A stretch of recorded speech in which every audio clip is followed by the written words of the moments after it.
আসসালামু আলাইকুম। আশা করি সবাই ভালো আছেন। তো আমি আলহামদুলিল্লাহ ভালো আছি। আর একটা খেজুরের চারা, এটা হচ্ছে বিদেশি খেজুরের চারা লাগাইছিলাম আমি। এটা হচ্ছে আমার বড়ি বাগান।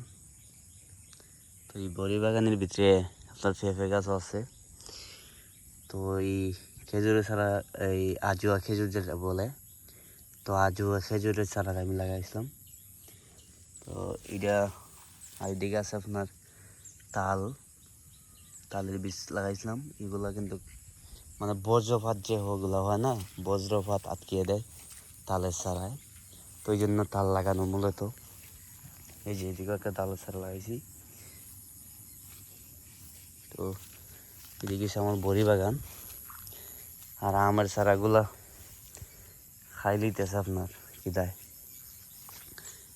আর এদিকে দেখেন কুমড়া, তো বড়ি বাগের ভিতর দিয়ে লাগাই দিয়েছিলাম কুমড়া। আমরা আলহামদুলিল্লাহ আপাতত খানি চলে যায় নিজস্ব কুমড়া।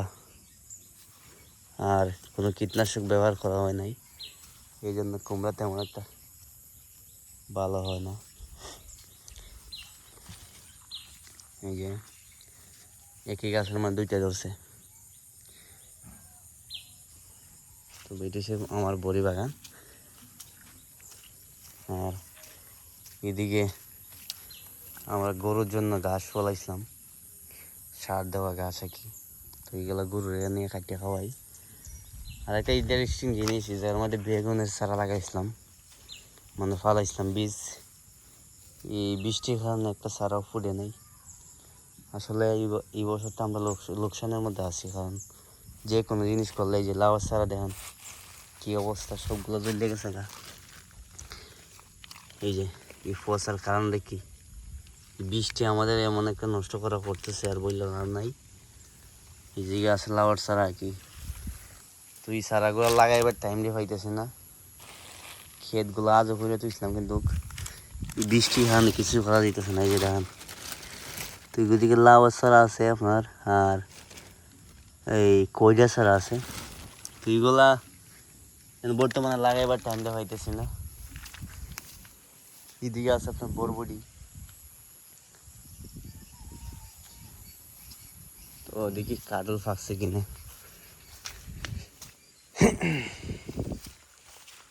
মনে হয় ফাঁকছে, মনে হয় সম্ভবত। এই যে কাটল ফাটিয়ে গেছে, এই জন্য মনে হয় ফাঁকিয়ে গেছে সম্ভবত। তো কীভাবে চেক করবো? আর এই গেছে সুপার লাখি। তো এইগুলা বৃষ্টির জন্য জ্বালানি হয়। এটাই হচ্ছে আমাদের, আর এটাই হচ্ছে আমার মামার। এই যে কাঁঠাল, এই কাঁঠাল ফাড়ি একটু পরে পারবো। তো ভালো থাকবেন, সুস্থ থাকবেন, আর এই ভিডিও পাইবেন ইনশাল্লাহ।